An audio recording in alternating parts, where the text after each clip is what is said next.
Pero magbibigay po kami ng oras para matulungan yung... Ang gusto namin sana, Colonel Hakaban, tuluyan nang mawala ho ito dahil katakot-takot na yung reklamo ng mga legitimate na bus operator sa amin na ito yung mga kolorum. Baka pwede hong habang buhay na o talagang permanente na mawala itong mga kolorum na ito sa Tarlac.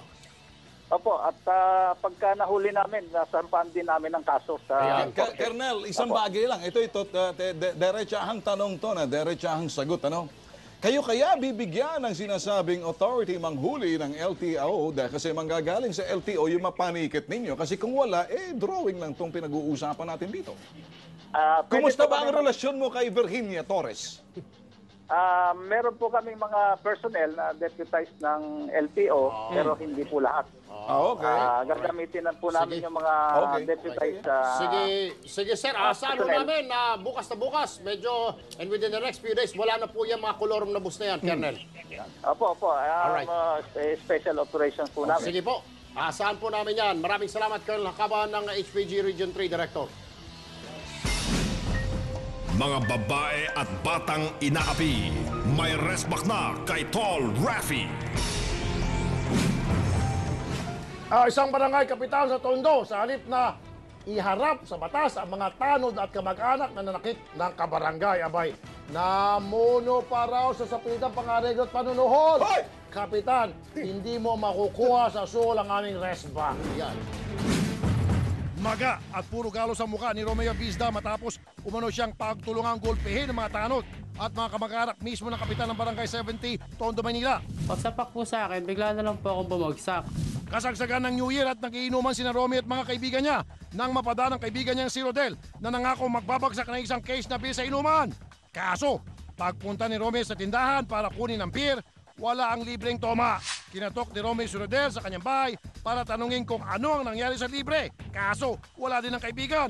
Nang paalis si Romeo, biglang sumulpot ang tanod na si Anthony Avendano at ang manugang at pamangkin ng kapitan na si Romeo Songko na sina Benson Gaza at Macmac Songko. Sinita ng tatlo si Romeo kung ano ang ginawa niya sa lugar. Kaso, matapos ang ilang saglit, pinagtulungan na raw ng tatlo si Romeo. Si Anthony po, sa kasi Macmac. Bigla po tinadyakan, sinuntok.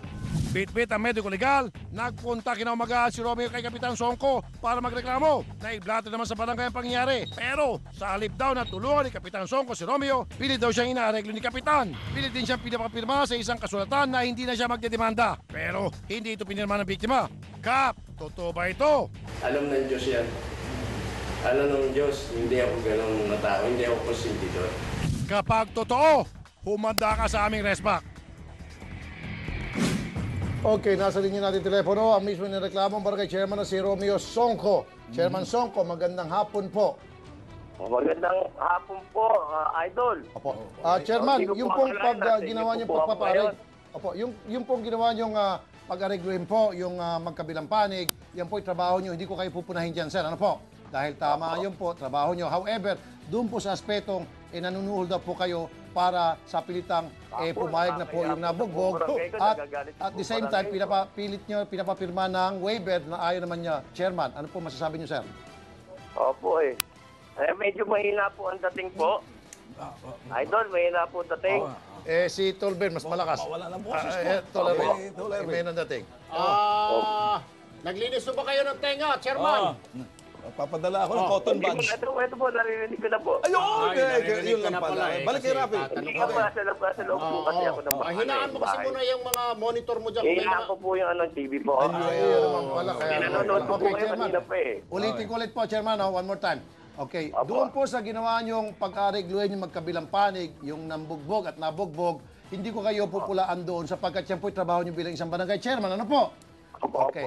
However, pupunahin kita doon sa ginawa mong sapilitang pag-aregluhin sila at nanuhol ka, kahit ayaw niyo makipag-areglo, at pilit niyong pinapapirma siya sa isang papeles na ayaw naman niya, waiver na para hindi na po magdemanda. Yun po mali niyo doon, Chairman.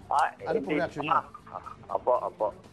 Alam niyo po, hindi po kung katotohanan po sa lahat po yun. Alam po ng Diyos yan. Chairman, mawalang galang lang, ano? Chairman, si Ben Tulfo. Pwede ba mag-usap tayo na wag mo nang idama yung Diyos? Hindi nga po Ako'y kasi kinikilabutan sa tuwing sinasabi mo ang Diyos. Walang kinalaman ng Diyos. Hindi po. Opo. Ikaw? Hindi po kasi nungaling nga po talaga po. Nagagalit na rin po yung mga tao po. Mali po yung ano po nila eh. Mas magagalit sa iyo ang Diyos pag ginamit mo, nagsisinungaling ka. Hindi po. Siguro alam po niya po yan eh. Oo. Okay, so Chairman, totoo pong nangyari yung pambubugbog ng mga tanod. So kung nangyari po yun, bakit di po natin sibakin yung mga tanod na nambugbog, Chairman? Sige. Opo, meron po kasi talaga po dahilan na kung bakit po. Kasi po yung isang case po na hinihiling niya po doon. Ito po, informasyon ko lang po doon sa mga tao pong kabarangay ko. Sila po nagkukwento sa akin ng pangyayari po. Hindi, Chairman. Idol. Chairman, Apo. ang gusto ko po sana mangyari dahil yung tanod nyo talaga ng bugbog sapagkat pinag-aareglo mo yung dalawang magkabilang panig, yung argabyado at ng argabyado, which means talaga nabugbog po itong complaint namin, binugbog po ng mga tanod. So dapat po yung mga tanod ng parusa dyan, dahil sila appointee lamang ninyo, hindi naman sila binoto, pwede nyo silang sibakin agad-agad dahil nga po sa ginawa ng pang-abuso. Kita nyo naman sa mukha, sa TV, nakamonitor kayo, bugbog sarado yung mama, yung complainant. Opo. Okay? Opo. Saan ba nangyari ito, Chairman? Saan ba lugar ng Chairman? Dito po sa barangay ko kasi ibang barangay po sila eh. Barangay 121 po sila eh. Oh. So sasampa namin ng kaso, si Chairman ba? Nakipagbugbugan ka rin ba, Chairman? Pati ikaw? Sumama sa Hindi bugbog? po. Wala po ako. Okay. Yung mga tanod lamang. Dumating po ako. Alam po nila po yun. Chairman, Wala isang po tanong ako. lang to, Chairman, diretsahan, mabilis lang, ano? Sa Apo. nakita mo, may natutunan ka ba, nakita mong kamalian mo rito at kahinaan? Wala namang masama kung ikay inareglo mo, pero yung ginawa ng mga tao mo, kukonsintihin mo ba? Hindi po. O yun, so umaamin ka lumapit- pagkakamali rito. Apo, O yan, sige, umamin ka, baguhin mo. Opo, Okay. mali po kasi po yung yun, nangyari. sige. Nakasakit po O, talaga yun, po sa'yo, sila. umamin na. Okay. Mali po yun. So, okay, Chairman, ganito po, ano? Kasi po, Dahil namin... lumapit po sila sa barangay po. Opa, una-una, Chairman. Ako po yung agawad Opo. po nila. Opo. Pumunta po, tapos Opo. nag-walkout po sila. Pinantaan pa nga po ako, tandaan mo yan, Chairman, ginawa mo. Sabi po sa akin ng Opo. kapatid niya. Opo. Pati Sige. pamilya mo, lahat yan. Sabi po Opo, sa akin.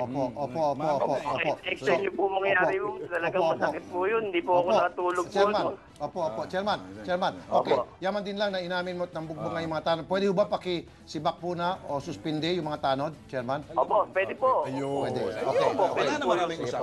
Thank Salamat you. po, Chairman. Papalop namin, Chairman, kung talagang natupad po yung pangako niyo, Chairman, ngayong araw na ito. Salamat po, Chairman. Salamat po. Okay. Actually, sasamahan na lang natin yung mga complainant sa MPD para magsampa ng kaso. As simple as that. Tapos sibakin na ni Chairman yung mga tao na nagkasala. May mga bagay kasi tol, kung minsan alam nila mali, pero hindi sila nasasalita, yung kamalian ng tao nila. Yun ang punto natin dito. Mali ang ginawa ng tao niya, huwag niyong kukonsintihin. Mga ganong klaseng gawain na mambugbog, siya naman, imareglo, para pangungunsintin na rin yan. Anyway, umami naman Yun ang maganda. Okay, Inamin. sige. Salamat, Chairman. Nanonood pa rin si Chairman sa ginawang pag-amin na talagang may kasalanan yung mga tauhan mo at yun ay action mo, sisibakin mo. At the same time naman, hindi lang matatapos doon yung problema, yung action natin, magdidemanda ng kriminal. Okay. Sa pagbabalik ng programang tumitibag sa mga abusado at kotongero, reklamo ng mga residente laban sa presidente ng homeowners na hindi nagbabayad ng kuryente sa isang komunidad sa Montalban, Rizal. Action natin live. Ano naman? Sa modus, racket ng isang lalaking dorobo na gustong makipagkaibigan ko, no? Pero ang target niya ay cellphone at alahas mo, ang kanyang estilo, aming ibibisto abangan. Sasagot kita, kapatid, batang champion sa Taekwondo. Gustong magturo para kumita ng pera ang pamilya. Ang handog ng T3, abangan.